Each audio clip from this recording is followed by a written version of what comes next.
everyone. We're back. Stripe Show podcast on a Thursday. I'm your host, Travis Fulton. Thank you for making us part of your day. We wanted to get one more in before we turn you loose on 4th of July weekend, which is always a fun weekend as we enter the summer.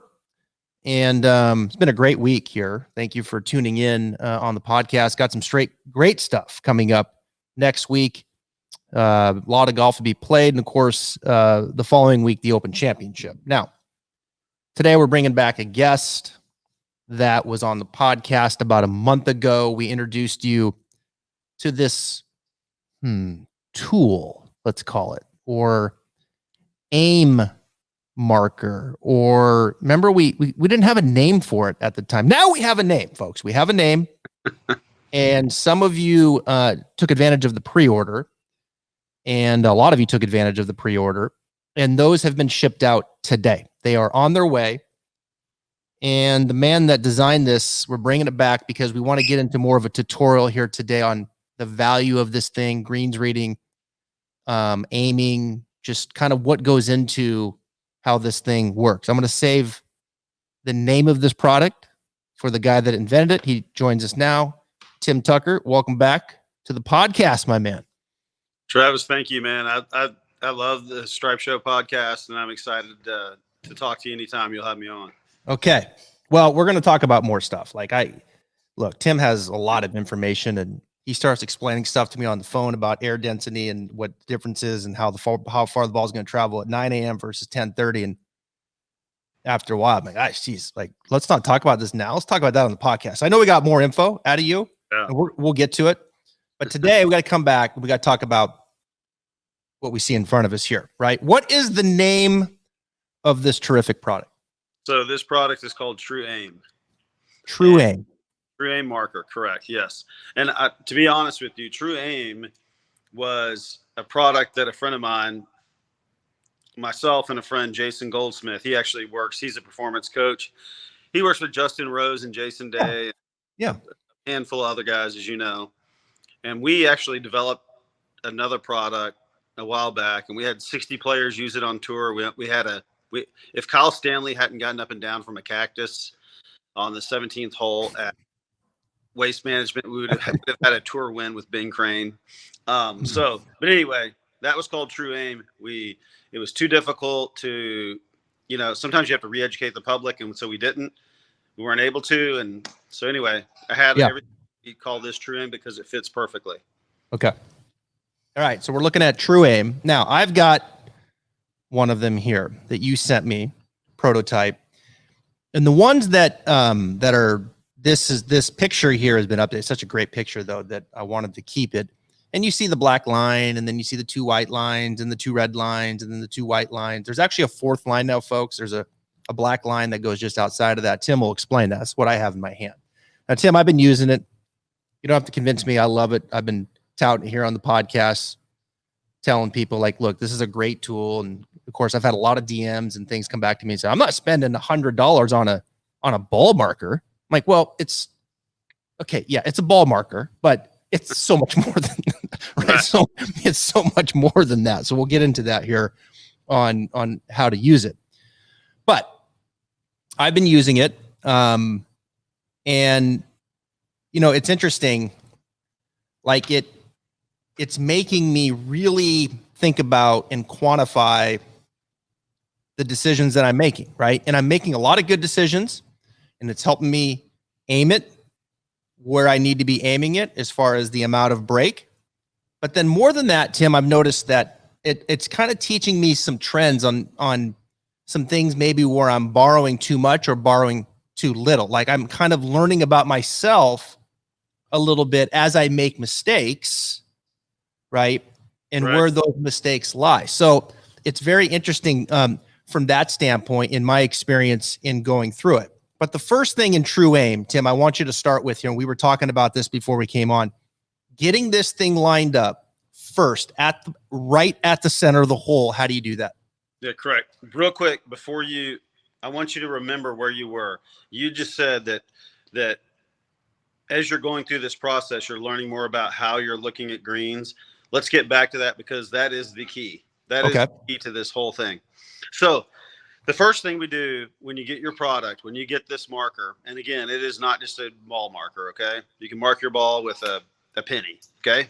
So this is a lot more than a penny, but the value is way deeper. Mm-hmm. So first thing we're going to do, initially we said, hey, aim the black line, the center line at the hole. But as I've been using this and as we've had feedback from other users, what we want to do is we want to aim our ball first. It's so much easier. If you have a line on your ball, I would encourage you to find one of the markers that enables you to put a full line on your golf ball halfway around it. I encourage you to do that if you don't, instead of just using the line that's on the side of the golf ball.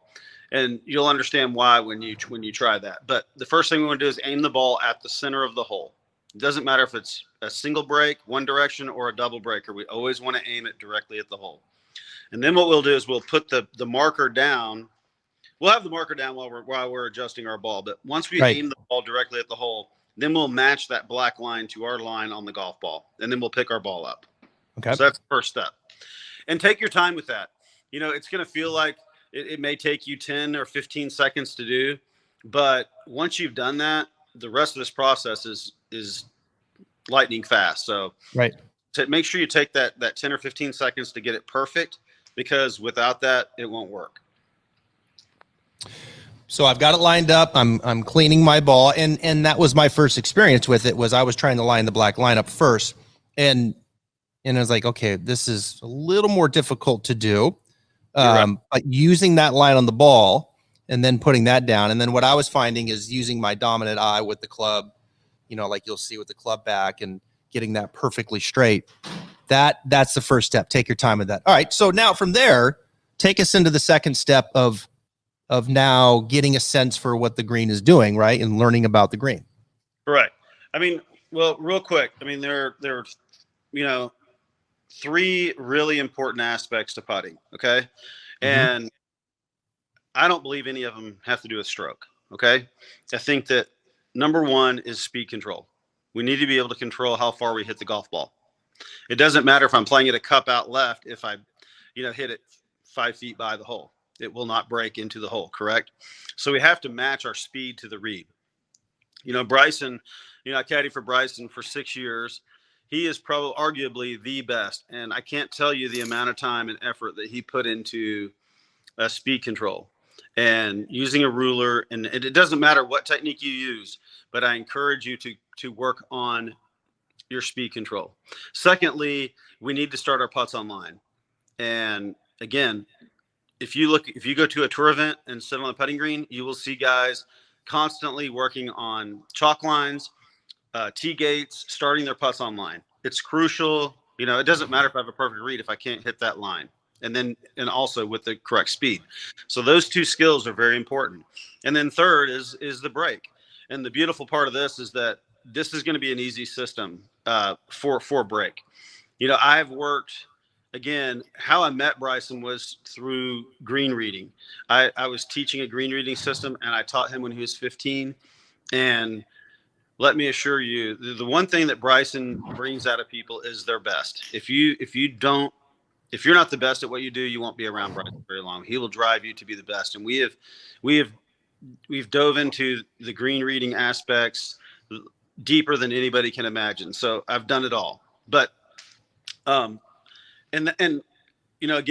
all of us, we have jobs. Unless we're tour pros, our job is to do something. We play golf recreationally, so we don't have all the time in the world to spend on these aspects. But I would encourage you to start your putts online, control your speed, and then with True Aim, with this marker, once we've lined the ball up and matched the black line to our line on the ball, okay, let's clean our ball. And then we're going to ask ourselves a few questions. First thing is does our putt break? I think it's important. I have instructors that are helping me with this. Another important factor in putting is finding our straight putts. But let's assume that our putt breaks. Okay. We have a couple questions we're going to ask ourselves. We have 4 lines. The first line, obviously the black line, is our straight putt. Mm-hmm. Okay. The first line on either side of the black line, we're going to categorize that as flat. The next line, red line, is going to be average break. The third line is going to be steep, and the fourth line is going to be severe.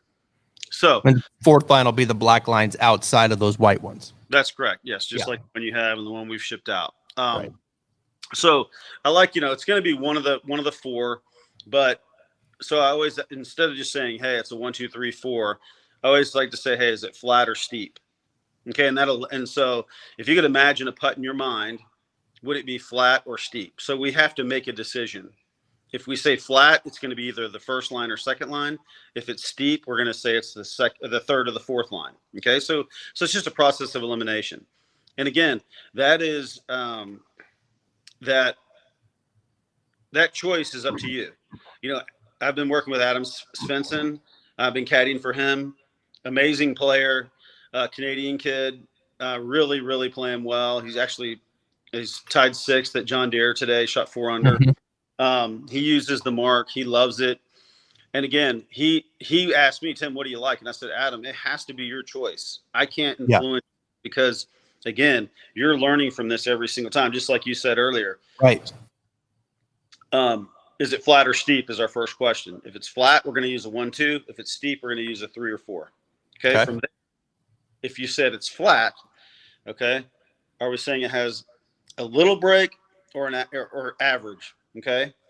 And so now we're going to break it down one more time. So if it's just slightly breaking, we're going to use the 1. If it's an average break, we're going to use 2. If I said it's steep, we're going to either use the 3 or 4. So steep or severe. And I think everybody understands. Severe would be, breaking a shit ton. Excuse my language. So you're helping your buddy at your. No, there's not. Real quick, Tim. On the average, on most golf courses, there's not a lot of 4s though, right? Yeah, no. I mean, typically, I'd be going, up or down a tier or across, something crazy. But typically, your pins on the PGA Tour, they usually average between. The hardest pins are obviously the flat ones, the ones in the saddles and the crowns, closer to 1% slope or something. But typically they're under a 3. You get to these old golf courses like Oakmont or Augusta. Yeah, they have steeper slopes that typically a pin is very rarely on a 4% slope or something that we'd use, on a 4 on a severe. Give the audience some context here, because again, Tim caddied for Bryson for many years. He's still out there with some, but you're talking to one of the best greens readers ever in the game. And give people context on the PGA Tour.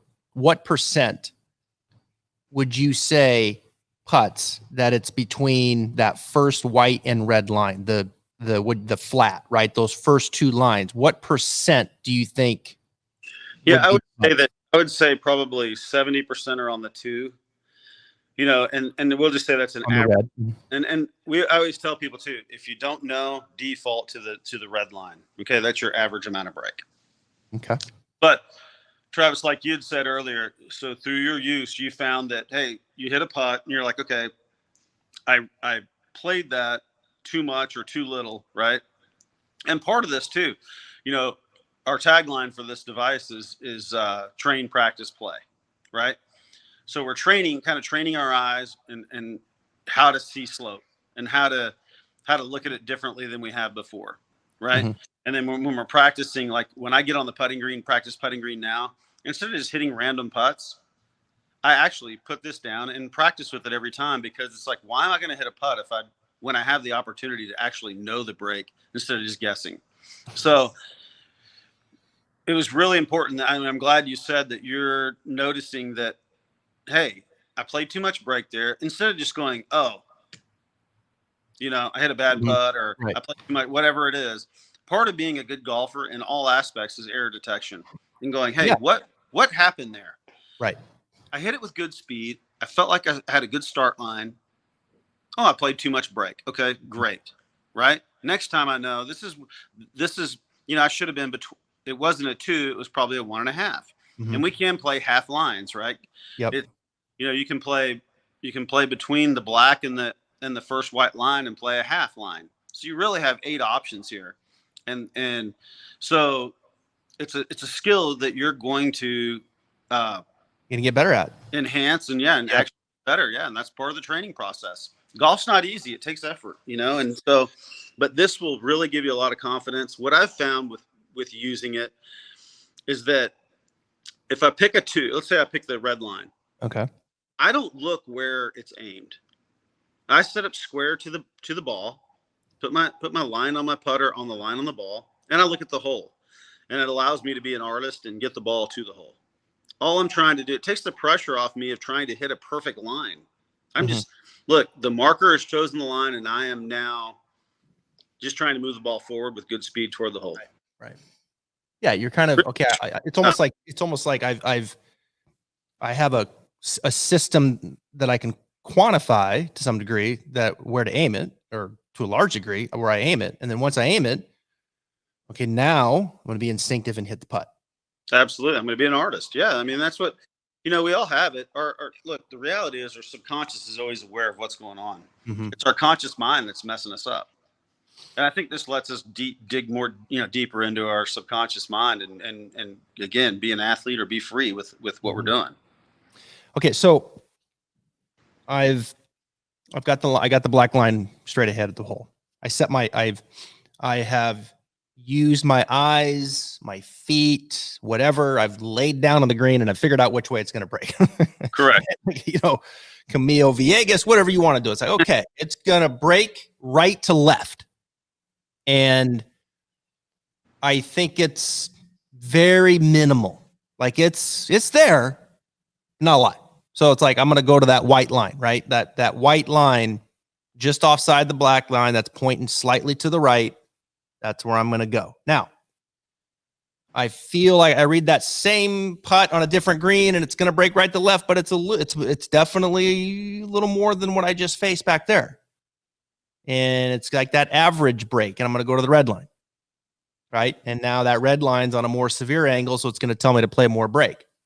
Now, here's the thing that I want you to do again for me, Tim, because I got a lot of feedback when you took them through this exercise, which is because at first when you hear that, you're like, well, wait a minute. Like, what if the hole's 5 feet? Or what if it's 10 feet? Or what if it's 20 feet? What if it's 30 feet? Like, it's counting for that, right? Because those lines are going to, it's a progression of how much it's going to break. So explain that to me on how you were, okay, draw a straight line and then the 5-footer and the 10-footer and 20. Yeah. I mean, all of life is math, right? And especially when we're starting to deal with greens and slope, it's just all geometry. So, imagine if you had, let's say you had a putt, you put a chalk line on the green and you put a hole at 2 feet, 5 feet, 10 feet, and 20 feet from your golf ball. Okay. And the amount of slope never changes. Let's just say it's an average slope and we're going to use the 2 line. Okay. Or the red line. Well, that red line would intersect the first hole inside right, the 2-footer. The second hole, the 5-footer would probably be about 2 inches out. The 10-foot putt would be about 11 inches out where that line would go. And the last line, the 20-footer would be like 23 inches out. That's just an angle. That's all that is. The key to this device, and again, this was some questions that people talked about. Hey, is this thing legal? Well, Adam wanted to use it, Svensson, at last week of the Travelers. And so I brought it to we talked to the tour officials. They came over, they looked at it, they took pictures of it. They sent it to Carter Rich at the USGA. They said, what's the intent of this? The intent of it is to help with our aim lines. That's it. It doesn't gauge or measure slope. So those are the things. The key to this is that there are 3 criteria for a ball marker to be used and be permitted by the rules of golf. One is that it's not over an inch in height, which it's not. It's 1/8 of an inch high, about 2/4 high. It is not more than 2 inches in any horizontal direction. And it doesn't gauge or measure slope or stemp or any other condition. So it's a static mark. We put it down. We're basing we still have to make decisions on the severity of the slope, and that's really all we're doing. And you'd mentioned it earlier. If I said, hey, tell me about your green reading technique. A lot of people would say, well, look at it from one side, look at it from the other, and I kind of guess. At least with this, we have a process, and one of these angles is proper. So, Right. We're it's math. Again, I think everybody needs to find and identify where their straight putts are. That is probably, if you ask Bryson DeChambeau what the most important thing that he does every single putt is, he identifies where straight is. Number two is he'd probably tell you that he paces his putts. You know, you have to know. People ask me, Tim, why do you pace your putts? And I said, so I know how far to hit it. You know, sounds like a smart aleck answer, but it's not. It's like, my subconscious needs to know how far. I mean, it knows. My conscious mind needs to match that. Yeah. So, you know. So anyway, Tim, real quick, tell the audience why it's important to find your straight putt. So I know which way the putt breaks. There, you have three. All greens are the same, and that, again, you know, the number one thing that I did with Bryson is that I would go out and do my work. And I'd spend, 5-6 hours out there on the golf course. And the reality is all golf courses are the same. They're grass and air. That's it. Okay. There's a dog leg left, dog leg right, straight hole. That's it. And greens are the same way. Greens are planar. So they have, like this, if you can see, one direction of slope. Mm-hmm. And then we have saddles and crowns. That's it. All the greens at Augusta are identical to any other green, your home green at the course that you play every day. It has a planar surface, it has a saddles, and it has crowns. And so the importance of finding straight is that you know which direction your ball breaks. I caddied for Peter Jacobson. He wanted me to work with him on green reading.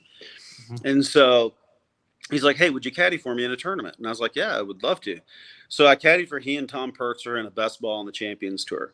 And we're on the putting green, and I spent 2 minutes showing him how to identify the straight putt. And I gave him a couple of ways to do this. And this is a guy that's been playing competitive golf for 40 or 30 years at the time. He'd been playing golf probably, 50 years, okay, at this time. And I don't know if you know Peter Jacobson. He's an amazing guy. Awesome guy. So funny. But I'm going through the motions and showing him how to find straight. And he throws his putter on the ground. And he goes, Tim, this is bullshit. And I was like, oh my gosh. I was like, I pissed him off. And I'm like, what do you mean? He goes, no, this is bullshit. And I go, what do you mean? And he goes, Tim, I've been playing golf my whole life. I should have learned this before I was ever allowed to pick up a putter. I cannot believe that you showed me the importance of finding straight. And so if you ask him, every program group he has now, that's the first thing he does is teach the guys how to find straight. So it's so funny. And it is that important. And again, like I said, Bryson would tell you it's the most important thing that he does is identify straight. So let's say they're on a planar surface. Okay. One direction, one slope. There's going to be a straight putt above the hole and below the hole. So anything right of the straight putt breaks right to left, and anything left breaks left to right. Sounds pretty basic. But how many times have you seen a tour player hit a putt, they back up because it tricks them, and it goes left or right, the opposite direction they were thinking? Well, had they identified straight, they would have known which way it went. And you'll rarely see Bryson do that. Yep. You can get tricked. Don't get me wrong. When you're on a super flat slope, at 1% or under 1%, it's very difficult. And usually you find those areas in crowns and saddles. Now, crowns and saddles have 4 straights. So that's more advanced. But anyhow, very important to find the straight. Good stuff there. Good stuff. So we find the straight, we come off of that, and then we know which way it breaks. Now the question is the severity of that. The more we come off of it, right, the more we're going to stretch out the break from the white to the red to the white to the black. But in pulling this back to using this, and I think this is an important point, and I've told this to a couple people who purchased this, is that I told them, I was like, look, you're going to make mistakes, and when you make a mistake, it's not the marker's fault. The marker's going to help you quantify your mistake and where you're aiming it. Absolutely. And as you build up that experience and memory, you're going to get really damn good at this on why you chose white there and not red, right? And red, not white. And Yeah, you're going to learn and you're going to develop a feel or a sense for what angle I need to use. a calibration, right? Almost. That 100%. is you. That is you. And my calibration, Tim, is different than your calibration. Absolutely. And again, green speed, right?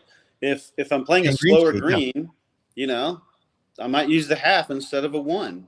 If I'm playing a super fast green, I'll play the 1. And if I'm on a slower green, that same amount of slope might just be a half. There you go. And that's what we're going to, again, that's part of the training and the practicing part of this tool. Yeah. And the reality is most golfers play one course 85% of the time, 90% of the time. Right. So it's, right. And the greens are kind of this is the speed. So you get really dialed in. Now you go to a different course and the speed of the greens a little bit different. Okay, well, there's a little different recalibration there. Right. So I'm just going to play. If it's faster, I'm going to play a little more slope. I'm going to play a little more angle. If it's slower, I'm going to play a little less angle. Right. And you'll get a feel for it as you go. That's the cool thing. Golf is a very rewarding game because when you do something right, it feels amazing. We were walking. I was at Travelers this last week, and on Sunday, Adam's playing, and we're going along, and he makes a. We're even par basically, or we're one over actually, and it was playing a little harder the last day, and we're cruising along, and we're kind of not super energetic, like we should be, because golfers kind of dwell on the negative. But he makes a 20-foot birdie putt on 12, and man, we're fist pumping, and our energy's going, and that's the fun thing about golf. So when you make good decisions and this works for you, you're gonna feel great. Yeah. And the better you get at it, the more you're going to want to practice with it because it works. It's such a cool device. I know it seems impossible that it can read greens. And again, it doesn't read greens. You're actually doing all the work, but it's giving you the baselines that you need to perform. Who have you showed this to, Tim? I know you've showed it to a few players. Can you share? And Yes. Yeah. I mean, so this last weekend, we played with Scotty Scheffler in the 3rd round, and I was really proud of Adam. Playing with the #1 player in the world, and Scotty shot 5 under, and Adam shot 4. So I was really proud of him that he played so well. But Scotty's such a cool dude and relaxed, and you wouldn't know. He's out there and just a good guy. But anyway, we're on the range after on the putting green, and I walk over, and Teddy, I'd given him one prior to the round because we'd been talking about it, and Teddy teaches a lot of golf as well. So Teddy's his caddy. Yep. Yeah, he's awesome. And so anyway, he's out there, and so it's Kramer Hickox, Scotty, we love Scheffler, and Teddy all having a putting contest, and Teddy's using the marker and making putts. And so he started there. These guys are like, "What are you doing?" And he shows them. So I walk over, and I'm like, "What's up?" And Scotty's like, "I made my first 2 putts." And with it, and I showed it to Webb Simpson. He made his putts. He's like, "This is super cool." Austin Smotherman used it, loved it. So these guys are aware that it's out there, and it's rave reviews from it. It's really cool. So are we in a position where it's legal, or is there a little more to happen? You're confident that people who are going to purchase this, they can use it, and there's no problems. 100%. Yes. No, like I said, we took it to the PGA Tour. Okay. They took pictures of it. They sent the information to the USGA. Carter looked at it and was like, "Yep, it's good to go." And it falls within the rules of golf for a ball marker. All right. So before I let you go, and if you're watching this podcast on video on YouTube, don't jump off. If you're listening, then you need to go watch the video because I'm going to have Tim show off some of his stuff here. Tim, show. So again, you caddy for Bryson for many, many years. And ironically, Bryson is in Portland right now and playing in the LIV event, and that's where Peter Jacobson's from. That's right. And there's the John Deere Classic happening this week, and Bryson's won that tournament in the past, back in I think 2017. There's just a lot of synergies happening here. It's kind of blowing my mind up. But you've caddied for Bryson, and so you've got some hardware there. Can you would you mind showing him the little U.S. Open trophy that you got absolutely. when he won the Open? Trophy. That's my deer up there. That's the first deer. I see that. For those hunters out there. Yeah. This is my Look at list this. here. I can't turn my phone around. I don't know how to, I but can see it good right there. Yeah. these are some bibs. These are some of Hold on. Bryson's wins. I'm gonna get me out of the screen so they can see you. Or I have wait. a couple more that are back in my laundry room I haven't done yet, but I need to get on that. But this is Bryson sent me this. This was something that Check this out. yeah, this is a replica of the U.S. Open trophy. It is a 6/10 replica. The player gets a 9/10 replica. This is a 6/10. I mean, it is identical all the way down to every signature or every player's name is engraved in it. It's a beautiful silver trophy. I drank out of the original, and it was kind of the highlight of my golf career. So very proud of that. But I thought it was very nice of Bryson to send that to me as a thank you for helping him. And so anyway, Is that a John Deere tractor? That is. What's funny? Claire is that is a tee marker from John Deere. And they give one of those to the winning caddy. So yeah, it's a really, they have the coolest tee markers in golf. The John Deere Classic is an amazing tournament. They did a great job. A lot of guys, Jordan Spieth won his first tournament there. Bryson won his first tournament there. So take a lot of pride in that. I love that tournament. I wished I were there with Adam right now, but he's man, I have such a bad knee and I'm trying to do some other things. So not able to be there with him, but well, you're doing a good job of these other things. And folks, they're, we're into round 2 here. Round 1, they're shipped out. He's getting a bunch more made. You can go to my website, travisfultongolf.com. Right on the front page, you're going to see the link if you want to be a part of the round 2 here of these markers. It's not just a ball marker either. Quit DMing me. That is just a ball. So much more than that, as we just went through. I'm telling you, Tim, I'm not blowing smoke here. And of course I believe in it and, love your information and everything about you, but I'm not a big gadget guy. Like, my teaching, like I keep it pretty simple in front. Like I've got my technology and this and that, but I'm not going to put a whole lot of straps on people, And like when you showed me, when Marcus Potter showed me this, who teaches out of my studio, is a good friend of yours. I caddy for Marcus in an amateur qualifier. I've known his dad since Marcus was 3. Isn't that funny? Who's from Oregon as well. That's right. So anyway, and then we got in touch, and I'm like, this makes sense to me, right? Like this is cool. So I got excited about it, and then you and I, we're like, let me help you kind of get this off the ground and get it in my audience and talk about it because I want to learn about it. And everything that I talk about, that I believe in, like I use, like about golf simulators, I use every single day. Like they're one of my sponsors, but I love their stuff and I use it every single day. Glenn Fittich is a sponsor of this. I mean, I like myself. Glenn Fittich. Sorry, I'm like, all right. So, I mean, and so do a lot of other people. And I love coffee. That's why Haymaker is part of it. I love coffee. And so do other golfers. So it's like, and PXG, great equipment. These are my, so I use it. So like, I'm not just saying, hey guys, look, I'm saying this is in my pocket. I use it. I've been one of the first people using it and it works. And I know that it's going to help amateurs because you hit it on the head. Like it doesn't take a lot. I mean, you just got to give yourself just a little bit of time to get it lined up. Okay. Which way is it going to break? Make a decision, aim it on that line, be instinctive. And that starts to build the memory bank. And pretty soon you're becoming better at reading greens and aiming your putter, and you're going to make more putts. I mean, it's just that damn simple. Absolutely. So yeah. I believe in it. I think it's great. I think it's going to take off. Go to my website, travisfultongolf.com, click on it, get part of this round 2, and they'll be shipping out soon. Round 1 went out today. Tim, thank you for coming back on, man. We'll do it again, then we can get into air density. I'm going to need a little, shot of Fittich during that if we start getting into that shit. I want to thank you, and I want to thank all the people that purchased it, and I want to thank them for their patience. They're going to love this product, I promise. It's like a little magic trick, and it's going to be something that, a friend of mine, he has one. He's an amazing player, won the Florida Amateur. He's like, this is the most important thing in my golf bag right now. So thank you so much for promoting it. I really appreciate your time and love the Stripe Show podcast. And thanks for doing. Next up, we'll get you out here in Florida.